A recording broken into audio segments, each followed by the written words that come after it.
ګرانو کتونکو السلام علیکم. زه محمد سلمان همدرد د حق غږ پښتو چینل خبري لنډیز کې ستاسو کوربه اوس تاسو پام را اړوم د مهمو خبرونو لنډیز ته.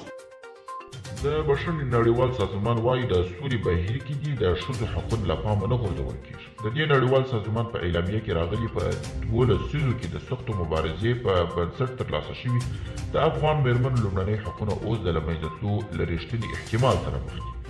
د بشري نړیوال سازمان وایي د سولې په بهیر کې دي د ښځو حقونه له پامه نه غورځول کېږي.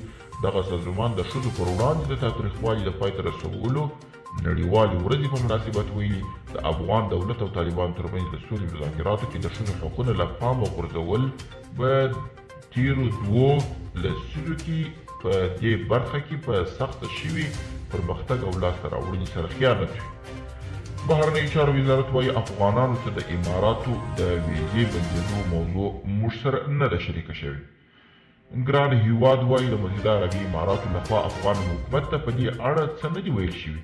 د افغانستان د بهرنیو چارو وزارت وایي د متحده عربي اماراتو لخوا یې داسې کوم سند یا خبر نه دی ترلاسه کړی چې ګواکې دې هیواد افغان وګړو ته خپلې ویزې بندي کړي دي. حنیف اتمر سوله کې پرمختګ د طالبانو ژمنتیا پورې مشروط وباله. ښاغلي اتمر وویل افغان حکومت په کلکه هوډ لري چې دا پرمختګ وشي او هیله لري چې طالبان هم همداسې یو میلان او ژمنتیا وښودلی شي.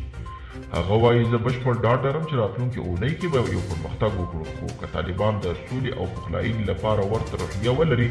اتمر د امریکا لخوا د مرستو د دوام لپاره د سولې برخه کې د پرمختګ یوه شرط په توګه وړاندې کولو هرکلی وکړ، خو د دې ټینګار یې وکړ چې مسأله یوازې د دوحې خبرو کې پرمختګ پورې نه بلکې د وروستیو پایلو سره هم تړاو لري او دې برخه کې زموږ نظر یو دی.